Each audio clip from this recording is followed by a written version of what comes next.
स्वागत है आप सभी का आज के इस सेशन में क्लास 10 साइंस के फिजिक्स सेगमेंट का चैप्टर हम लोग डिस्कस कर रहे हैं human I and colourful world यानी मानव नेत्र और रंग बिरंगा संसार। ये इसका पार्ट 6 है। प्रीवियस क्लास में ऑलरेडी हमने डिस्कस कर रखा है प्रिज्म के बारे में। हम प्रिज्म डिस्कस कर चुके हैं। प्रिज्म से रिलेटेड जो इंपॉर्टेंट टर्म्स होते हैं वो हमने समझ रखा है और इसके अलावा प्रिज्म जो है वाइट लाइट का रिफ्रैक्शन कैसे करता है ये सब कुछ डिस्कस हो चुका है। आज की क्लास में हम समझने वाले हैं डिस्पर्सन को। इन डिस्पर्सन क्या होता है, डिस्पर्सन का कॉज क्या है और प्रिज्म वाइट लाइट को किस तरह से डिस्पर्स करती है, ये सारी चीज़ें आज डिस्कस की जाएंगी। अभिवादन स्वीकार करें एमएच रब्बानी का विद्या दृष्टि के इस मंच से।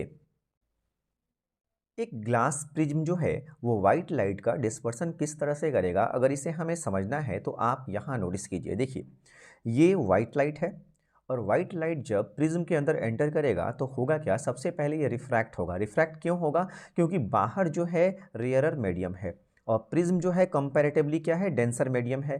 तो आपको पता है कि जब लाइट एक मीडियम से दूसरे मीडियम में एंटर करता है तो उस समय क्या हो जाता है, बेंडिंग होता है। तो यहाँ पे एक घटना तो हो रही है क्या, रिफ्रैक्शन की, लेकिन सबसे इंपॉर्टेंट जो घटना हमें आज पढ़ना है वो क्या है, dispersion.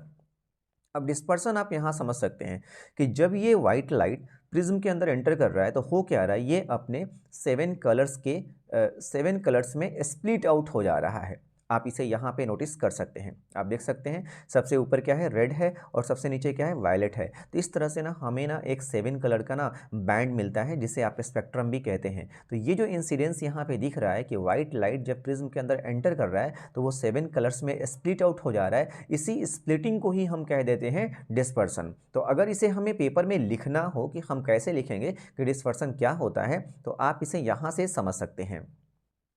The phenomenon of splitting of white light into its constituent 7 colors, यानी वाइट लाइट जो है ना वो 7 कलर्स के रेज के मिलने से बना होता है। तो जब वो वाइट लाइट जो है अपने कॉन्स्टिट्यूएंट 7 कलर्स में स्प्लिट आउट हो जाता है तो इसे ही हम क्या कहते हैं, डिस्पर्सन ऑफ लाइट कहते हैं।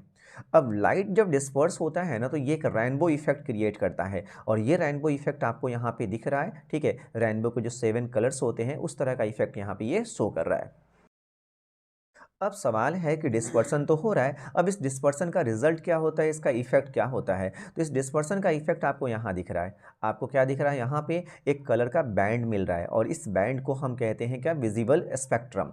तो यहाँ बोला क्या गया कि the band of 7 colour obtained due to the dispersion of white light, यानी वाइट लाइट के डिस्पर्सन की वजह से ना हमें ना 7 कलर का एक बैंड मिलता है और इसी बैंड को हम कहते हैं विजिबल स्पेक्ट्रम। ठीक है, अब इसमें होता क्या है, जो ये कलर्स का ऑर्डर है ना वो एक पर्टिकुलर डायरेक्शन में होता है। जैसे मैंने यहाँ पे लिखा हुआ है विबग्योर। अब यहाँ पे ध्यान से आप समझिएगा, ये जो पर्टिकुलर डायरेक्शन लिखा गया है, अगर आप वायलेट से रेड की ओर जाएंगे यानी आप लेफ्ट से राइट अगर अभी जा रहे हैं तो फिर होगा क्या, वेव लेंथ जो है ना, ठीक है, वो क्या होगा, इंक्रीज होगा। वेव लेंथ को हम डिनोट करते हैं लैम्डा से, तो वेव लेंथ हमारा क्या हो रहा है, इंक्रीज हो रहा है। अब आप ख्याल कीजिएगा, वेव लेंथ का रिफ्रैक्शन से ना उल्टा रिलेशन है, यानी वेव लेंथ अगर ज़्यादा होगा तो रिफ्रैक्शन क्या होगा, कम होगा। इस हिसाब से अगर हम बात करें तो वायलेट का वेव लेंथ जो है सबसे कम है, तो वायलेट का वेवलेंथ अगर सबसे कम है तो सबसे ज़्यादा इसका रिफ्रैक्शन होना चाहिए और ये चीज़ आप इजीली यहाँ पर देख सकते हैं।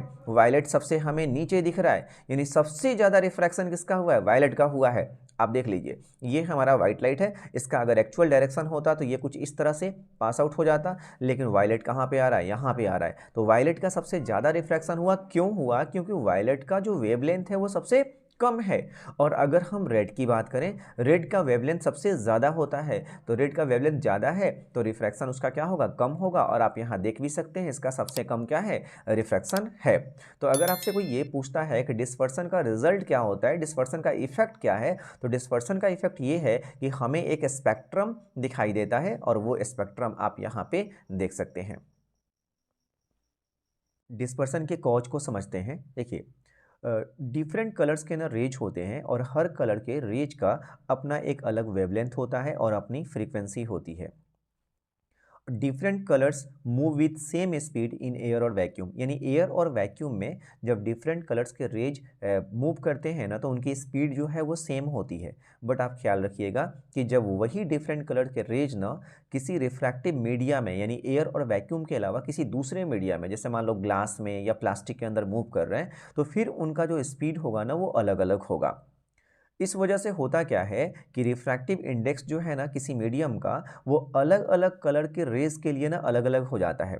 यानी एक ही पार्टिकुलर ऑब्जेक्ट है, मान लीजिए हमारे पास एक प्रिज्म ही है, लेकिन उसी प्रिज्म का रिफ्रैक्टिव इंडेक्स जो है ना वायलेट कलर के रेज के लिए अलग होगा, रेड कलर के रेज के लिए अलग होगा। अब इसका रिजल्ट क्या निकलता है, इसका नतीजा ये निकलता है कि different colours undergo different deviation. तो अलग अलग कलर का ना डेविएशन अलग अलग होता है जब वो प्रिज्म से पास करते हैं। कोई ज़्यादा डेविएट कर गया, कोई कम डेविएट कर गया, और इस वजह से क्या होता है कि जब ये डेविएशन के बाद इमर्ज होते हैं सारे के सारे रेज, तो वो रेज हमें डिफरेंट डायरेक्शंस में दिखते हैं और इस वजह से वो हमें डिस्पर्स दिखते हैं या उसका एक हमें रेनबो इफेक्ट दिखता है। तो अगर आपसे कोई ये सवाल करता है कि डिस्पर्सन का कॉज क्या है, तो डिस्पर्सन का जो मेन कॉज है वो ये है कि सेम रिफ्रैक्टिव मीडिया के लिए जो रिफ्रैक्टिव इंडेक्स होता है अलग अलग कलर के रे के लिए क्या होता है, अलग अलग होता है। और उसके पीछे रीजन क्या है, तो अलग अलग कलर के रेज का वेवलेंथ जो है वो अलग अलग होता है। और वेवलेंथ और रिफ्रैक्टिव इंडेक्स का क्या रिलेशन है, अपोजिट रिलेशन है। तो आई होप आज की क्लास में हमने बेसिकली एक ही चीज़ समझा है और वो है डिस्पर्सन, कि डिस्पर्सन क्या होता है। तो डिस्पर्सन के बारे में मैंने आपको समझाया कि splitting of white light dispersion होता है। अब प्रिज्म से डिस्पर्सन कैसे होता है वो हमने देखा। फिर ये 7 कलर्स के जो रेज हैं इनका एक ऑर्डर क्या है वो ऑर्डर हमने देखा, और डिस्पर्सन का कॉज क्या है वो भी हमने समझा। अगली क्लास में जब हम मिलेंगे तो हम बात करेंगे न्यूटन के एक्सपेरिमेंट की और काउची फार्मूला की। न्यूटन ने एक एक्सपेरिमेंट किया, जिस एक्सपेरिमेंट के माध्यम से न्यूटन ने इस्टेब्लिश किया है कि जो व्हाइट लाइट होते हैं ना वो केवल 7 कलर्स के रेज के मिलने से ही बनते हैं।